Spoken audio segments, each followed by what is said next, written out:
12월 25일 오늘이 무슨 날인지는 어린이들도 거의 다 알 것입니다. 오늘은 성탄절이라고 합니다. 또 크리스마스라고도 합니다. 그런데 이 말이 무슨 뜻인지 어린이들이 아십니까? 어째서 오늘 우리가 이렇게 모여서 예배를 해야 하는지 아십니까? 어떤 어린이는 오늘이 무슨 의미를 갖는 날인지 바르게 알지 못하기 때문에 선물을 받기만 바랍니다. 오늘은 마냥 신나게 놀고 맛있는 음식 먹고 사방에 장식을 하고 크리스마스 캐럴을 들으면서 지내는 날인가요? 그런 것 같지는 않지요. 그러면 어떻게 이 성탄절을 바르게 지내야 옳은 것인가? 우리가 생각해 보아야 할 것입니다. 우선 성탄절과 크리스마스의 뜻이 무엇인가부터 생각해 보겠습니다. 우리 복음 성가 시간이 되면 우리 조그만 어린이들이 이쪽으로 앞에 나와서 율동하며 부르는 노래 있죠. 탄일종이 땡땡땡, 그렇죠? 멀리 멀리 퍼진다. 이 노래 다 압니다. 여기서 탄일이란 말은 태어난 날이라는 뜻입니다. 그런데 우리가 태어난 날은 뭐라고 말합니까? 생일이라고 말합니다. 그런데 어째서 우리한테는 탄일이라는 말을 안 쓰고 생일 또는 어른들한테는 생신이라고 말할까요? 탄일이란 왕이나 위대한 성인이 태어난 날을 가리키는 말이기 때문입니다. 우리는 다행히도 왕도 아니고 위대한 성인도 아니기 때문에 우리한테는 탄일이라는 말을 쓰지 않습니다. 그럼 성탄이란 무슨 뜻일까요? 왕이 탄생하셨다는 뜻입니다. 그런데 오늘을 성탄일 이렇게 하기보다는 성탄절이라고 합니다. 왜 그렇습니까? 구약 성경을 보면 사람들이 약 한 주간씩 기뻐하며 하나님을 찬양하는 기간이 있는데 그것을 절기, 줄여서 절이라고 합니다. 절. 예를 들면 유월절, 초막절, 수장절 이런 것들입니다. 이렇게 예수님께서 탄생하신 날은 하루만이 아니라 일정 기간을 축하하는 것이기 때문에 성탄절이라고 부릅니다. 보통 성탄절은 12월 25일에서 새해 1월 6일까지 10여일 동안의 기간을 가리킵니다. 그런데 오늘을 또 크리스마스라고도 합니다. 이것은 무슨 뜻일까요? 크리스마스, 그리스도의 날이라는 뜻일까요? 아닙니다. 크리스마스는 성탄절의 뜻과는 달리 그리스도의 예배라는 뜻입니다. 어째서 이런 뜻을 가진 이름이 붙여졌을까요? 이 세상의 왕으로 오신 예수 그리스도를 경배해야 한다. 이렇게 생각했기 때문입니다. 따라서 크리스마스는 왕이신 그리스도를 예배한다는 의미입니다. 따라서 우리가 메리 크리스마스, 즐거운 크리스마스 이렇게 축하의 말을 주고받는데 이 말이 거짓이 아니고 참말이 되려면 예배를 그리스도를 기쁘고 즐겁게 예배해야 합니다. 그게 메리 크리스마스입니다. 이런 의미를 모르고 메리 크리스마스라고만 한다면 사실상 무의미한 겁니다. 그리스도를 예배하는 일이 기쁘고 즐거우려면 어떻게 해야 할까? 감사함이 있어야 합니다. 예를 들면 죽어야만 할 나를 살리셔서 내가 이렇게 멸망하지 않고 살아있구나. 나를 예수님 믿는 가정에 태어나게 하셨구나. 또 하나님의 자녀로서 교회를 이루고 살아가게 하시는구나. 뭐 이런 수많은 감사가 있어야 우리는 메리 크리스마스 할 수 있는 겁니다. 그런데 예수님께서 이 땅에 태어나신 것을 가리키는 우리가 알아야 할 또 한 가지 중요한 낱말이 있습니다. 그것은 강생이라는 낱말입니다. 강생. 어린이들 위해서 예를 들어봅니다. 강우량, 강설량 이런 말 들어보셨나요? 정한 기간 동안 어떤 곳에서 하늘에서 내리는 비의 분량을 측정한 것을 강우량이라고 하고, 눈의 분량은 측정하면 강설량이라고 합니다. 이 강우량, 강설량에서 강이란 말이 내려왔다는 뜻입니다. 우린 지금 엘리베이터는 잘 아는데 승강기 어린이들은 잘 모를지 몰라요. 우리말로 엘리베이터를 승강기라고 하는데, 올라간다는 승이 있고 내려간다는, 내려온다는 강이 있어요. 기계, 올라가고 내려가는 기계. 이렇게 강생에서 강이라는 것은 내려왔다는 뜻입니다. 생은 태어났다는 뜻입니다. 따라서 우리는 예수님께서 사람으로 태어나신 날을 성탄절로 축하하며 왕이신 예수 그리스도를 예배하는 크리스마스로 지키고 있는 겁니다. 그런데 어떤 이들은 이런 성탄절은 성경에서 지켜라 이렇게 말한 절기가 아니다 이렇게 말해서 성탄 예배를 드리지 않습니다. 이것이 옳은 일일까요? 이렇게 주장하는 분들이 가진 마음, 나는 성경 말씀대로만 하겠다 하는 마음은 존중할 만합니다. 그런데 이분들은 성경 말씀의 의미를 제대로 모르고 글자로 표현된 것만을 고집하는 답답한 분들입니다. 엄밀히 말해서 12월 25일이 예수님께서 성탄하신 날은 아닙니다. 정확하게 어느 날인지는 모릅니다. 다만 우리는 교회의 아주 오래된 전통에 따라 예수님께서 강생하신 날을 축하하는 것입니다. 그런데 태어나신 날이 중요한 것이라면 정확한 날짜를 모르니까 이렇게 축하하고 예배하기가 곤란할 것입니다. 그런데 정말 중요한 것은 태어난 날짜가 아니고 예수님께서 이 땅에 오셨다는 사실과 이 땅에 오신 의미입니다. 바꿔 말해서 어떤 사람의 생일을 모르면 그 사람이 태어나지 않은 걸까요? 생일을 정확히 모르는 사람은 생일을 축하하지 않아도 됩니까? 정확한 날을 모른다고 할지라도 어떤 한 날을 정해서 얼마든지 축하할 마음이 있으면 축하할 수 있는 것입니다. 그러기에 모든 교회는 전통적으로 예수님께서 태어나신 날짜가 아니라 이 땅에 오신 사실과 의미를 살려서 성탄절이라는 절기를 지켜오고 있는 것입니다.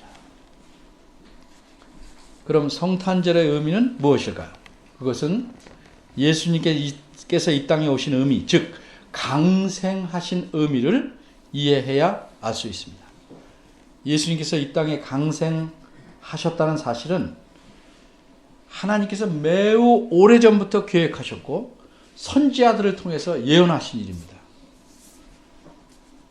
하지만 이 사실을 직접 통고를 받아 알게 된 첫 번째 사람은 예수님을 낳으신 마리아입니다.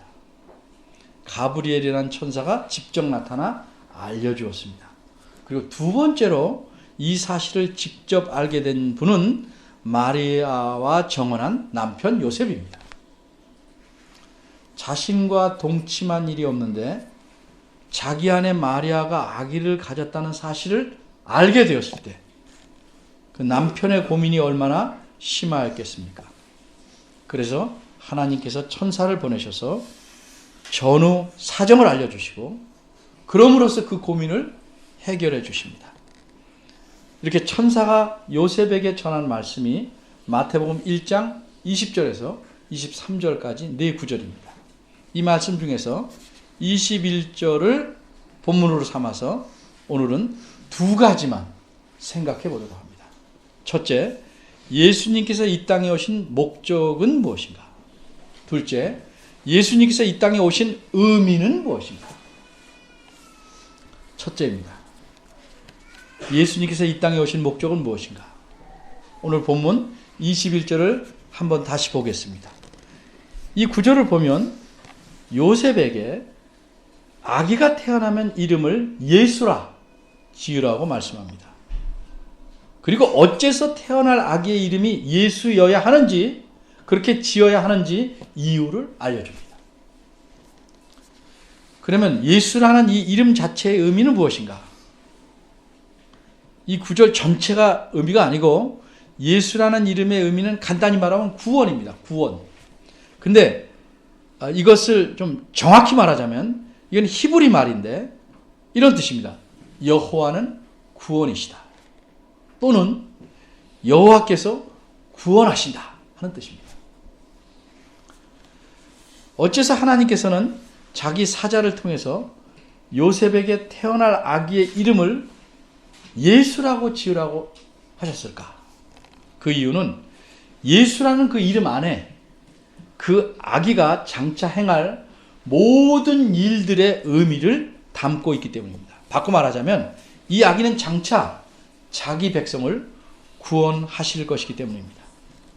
그런데 여기서 말하는 구원이란 어떤 구원인가? 천사의 말씀에서 드러납니다. 21절 하반절입니다.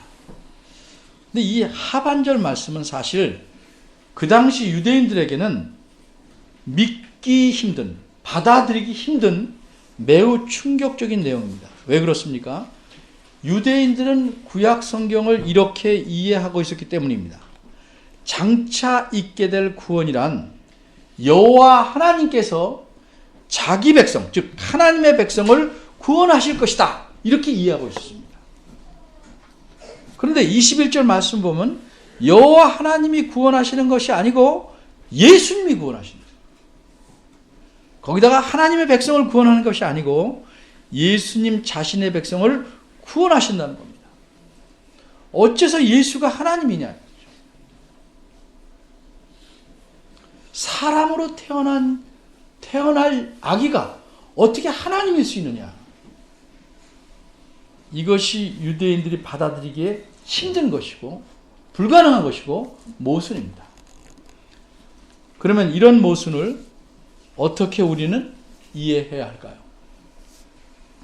그 다음 구절인 22절이 이 모순을 해결할 수 있는 답을 알려줍니다. 22절 말씀은 이렇습니다. 이 모든 일이 된 것은 주, 즉 하나님께서 쭉 하고 선지자로 하신 말씀을 이루려 하심이니. 따라서 우리가 내릴 수 있는 결론은 이렇습니다. 구약 성경에서 말씀한 구원과 지금 21절 하반절에서 말씀하신 구원은 같은 것입니다. 왜? 그 말씀하신 구원을 이루려는 구원이니까. 그렇기 때문에 이런 공식이 성립됩니다.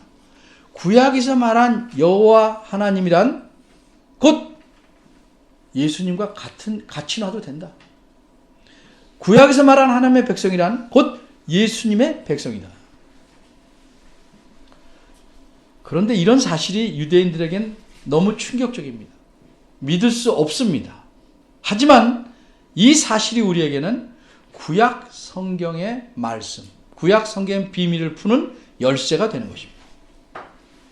만물을 지으시고 다스리시는 능력과 권세와 영광을 한없이 가지신 하나님께서 이제 마리아를 통해서 태어나심으로 인간이 되신다는 사실입니다. 얼마나 놀랍습니까? 뿐만 아니라 이 엄청난 일을 하시는 것은 하나님께서 자기 백성들을 그들의 죄에서 구원하시기 위함이라는 사실입니다. 우리는 덜 놀랄지 몰라도 유대인인 요셉에게는 엄청난 놀람입니다. 이것은 아빠가 아기를 낳는다는 말보다 더 놀라운 말입니다.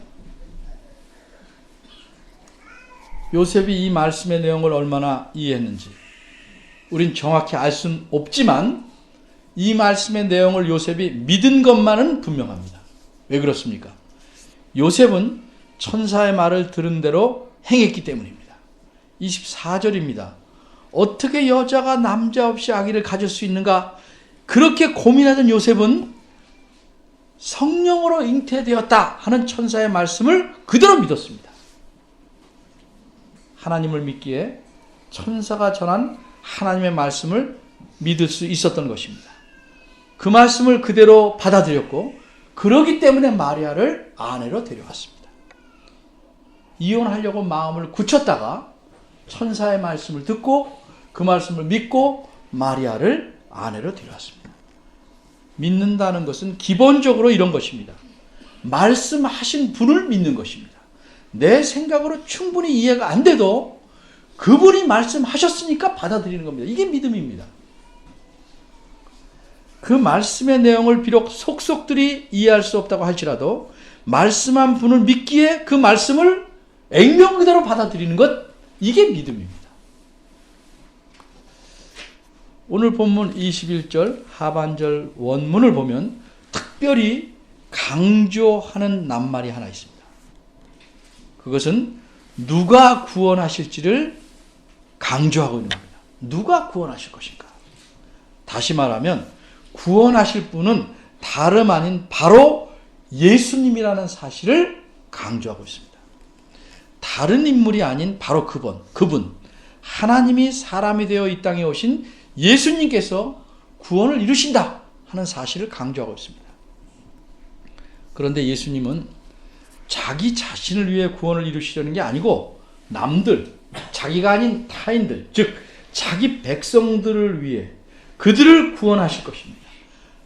그들의 죄들로부터 건져내고 구원하실 것입니다. 우리말은 죄라 되어 있는데 복수입니다. 죄들. 이 죄들이라고 한 것은 죄 자체뿐만 아니라 죄에 대한 책임과 그 책임에 따른 형벌과 죄의 영향력과 그 죄로 인한 결과들을 다 포함하는 그런 의미를 지니는 것입니다.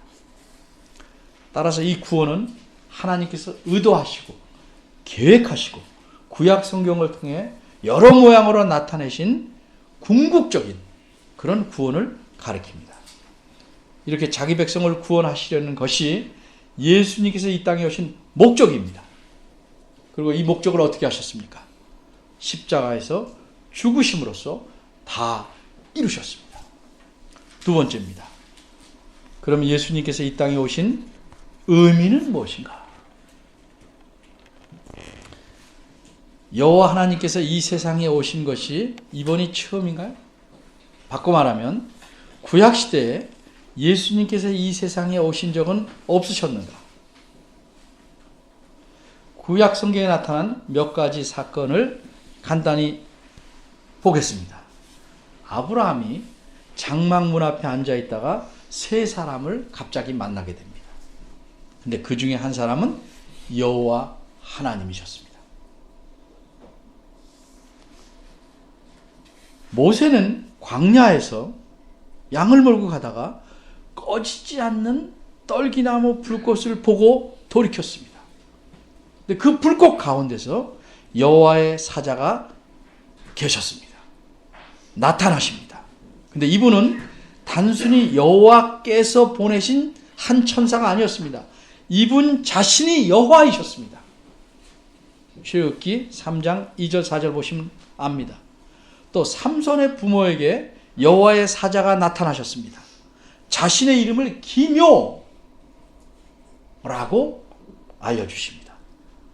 그러자 이분을 보게 된 삼손의 부친은 우리가 하나님을 보았으니 죽게 되었다고 말합니다. 이 세 가지 예를 들었는데 이 중에서 모세와 삼손의 부모가 만나 뵙게 된 분은 성자 하나님이시라고 학자들은 생각합니다. 이렇듯 예수님께서, 예수님이라는 이름은 세상에 오신 뒤에 붙여졌지만 예수님께서 구약시대에도 나타나셨습니다. 그러나 진짜 사람으로 나타나신 것이 아니고 사람의 눈에 보일 수 있는 모습으로 나타나신 겁니다. 그러나 이번에는 구약시대와는 다르게 나타나십니다. 성자 하나님께서 진짜 사람이 되어 이 땅에 오셨습니다. 그리고 사람으로서 이름을 갖습니다. 그것이 예수입니다. 진짜 사람이 되어야 하는 까닭은 자기 백성인 사람들을 구원하시기 위해서입니다. 그래서 성자 하나님은 마리아의 몸을 통해서 아기로서 태어나시고 예수라는 이름을 갖게 되신 겁니다. 이렇게 아기로 태어나면, 여자의 몸에서, 엄마의 몸에서 아기로 태어나면 정말 사람인데 과연 이 예수님이 여전히 하나님이신가? 여전히 신이신가? 이런 질문이 생긴다면 우리는 천사가 하신 말씀을 더 들어볼 필요가 있습니다. 22절에서 천사는 이렇게 말합니다. 이 모든 일이 된 것은 주께서 선지자로 하신 말씀을 이루려 하심이라. 그러면서 23절에서 선지자가 한 말씀, 이사야 선지자가 한 말씀을 소개합니다. 특히 뒷부분의 말씀을 보십시오. 그 이름을 임마누엘이라 하리라. 그런데 이 말이 그 당시 소수의 사람들 외에 일반 사람들은 이 히브리어를 잘 이해하지 못합니다. 그래서 이 마태복음을 기록한 분은 임마누엘이라는 뜻이 무엇인지를 알려줍니다. 뭐라고 알려줍니까? 하나님이 우리와 함께 계시다는 뜻으로 말합니다. 이 사실에서 우리가 무엇을 알 수 있습니까? 예수님이 이 땅에 태어나신 것은 하나님이 우리와 함께 하시기 위해서 오신 것이다 하는 사실입니다. 그러니까 이 말씀에서 예수님은 곧 하나님이시다 하는 사실이 드러나는 겁니다. 따라서 예수님은 온전히 사람이시며 동시에 온전히 하나님이십니다. 엄밀히 말해서 예수님은 우리들처럼 완전한 사람으로 태어나셨지만 하늘에서 내려오셔서 사람으로 탄생하신 것입니다. 이와 같이 예수님께서 이 땅에 오신 의미는 사람에서 사람이 아니고 신이신 하나님께서 사람으로 강생하셨다는 것입니다. 그런데 어째서 본질상 신이신 하나님께서 사람으로 강생하셨습니까?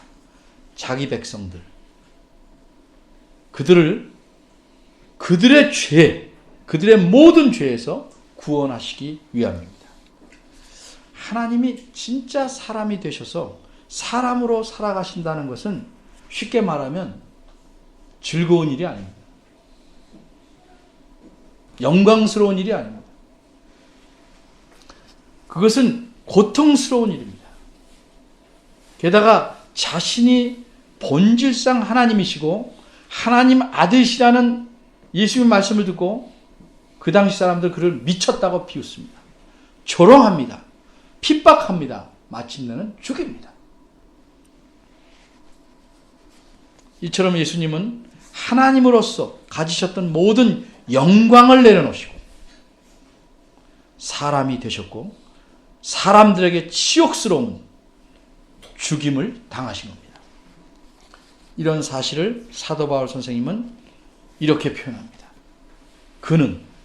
예수님은 근본 하나님의 본체시나 하나님과 동등됨을 취할 것으로 여기지 아니하시고 오히려 자기를 비워 종의 형체를 가져 사람들과 같이 되었고 사람의 모양으로 나타나셨으며 자기를 낮추시고 죽기까지 복종하셨으니 곧 십자가에 죽으십니다.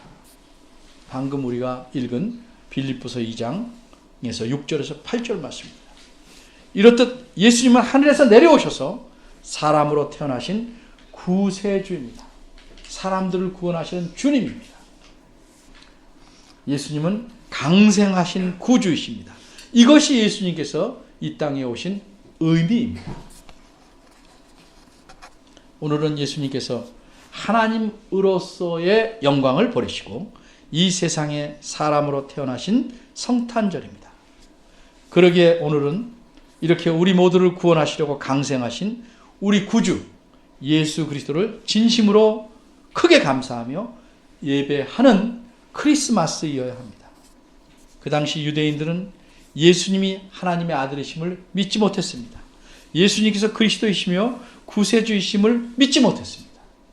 오늘날도 수많은 사람들이 그 당시 유대인들처럼 예수님을 믿지 않습니다. 그러나 우리는 올바로 믿습니다. 예수님 우리의 구주시며 왕으로서 이 세상에 오셨습니다. 그런데 이 예수님은 세상의 왕처럼 다스리시려고 오신 것이 아니고 섬기려고 오셨습니다. 어떻게 섬기셨습니까? 많은 사람들의 병과 질병을 고치시고 귀신들을 쫓아내시고 아프고 슬픈 자들을 위로하시고 모든 고통과 고난을 치료하셨습니다. 이 모든 것들의 뿌리가 죄악이기 때문입니다. 그래서 예수님은 구주로서 죄들로 인해 생겨나는 모든 것들로부터 고통당하는 사람들을 구해 주셨습니다.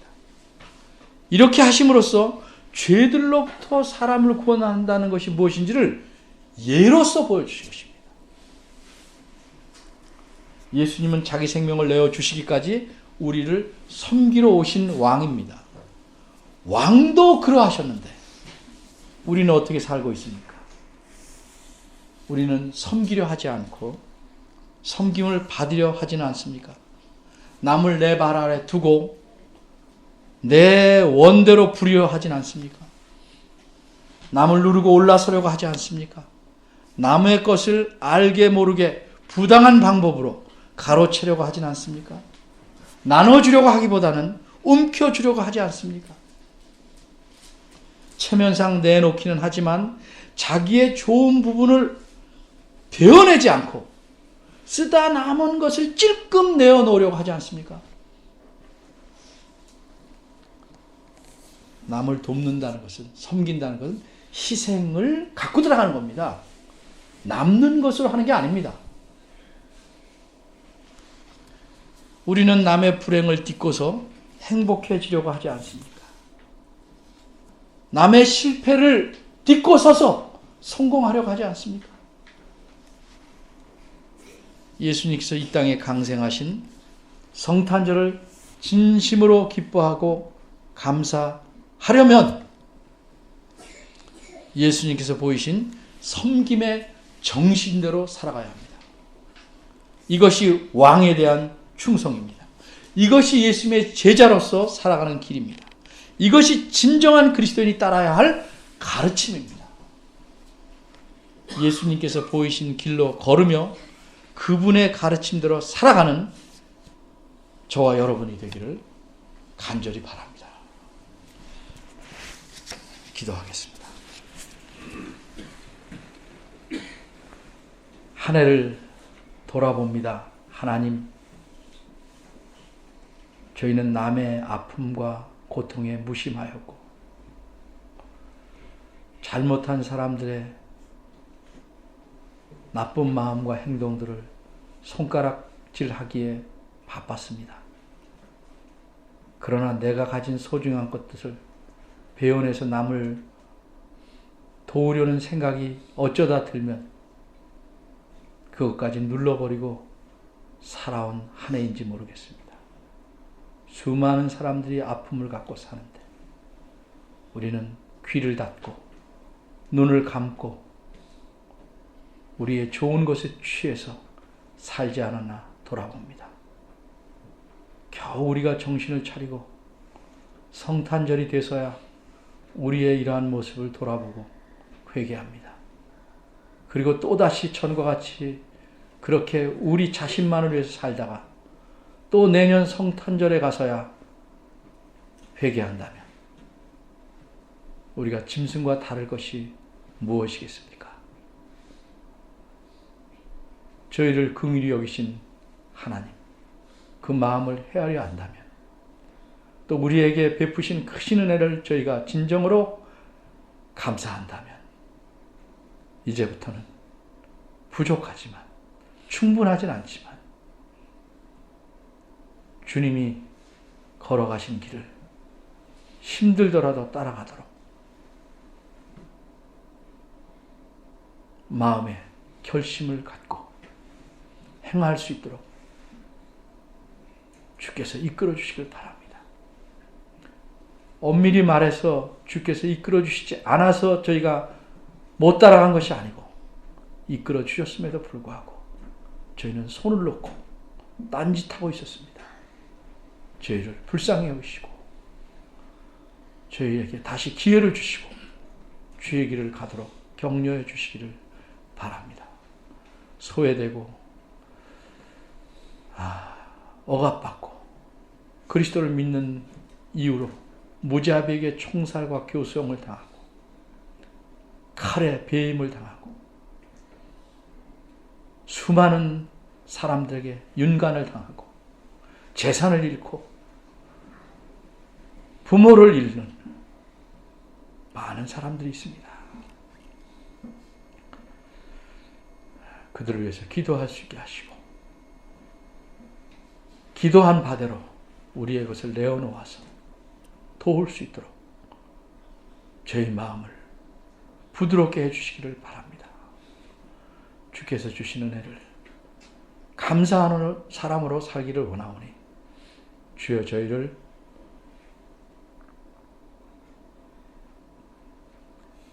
긍휼히 여겨 주시옵소서. 예수님의 이름으로 기도합니다. 아멘.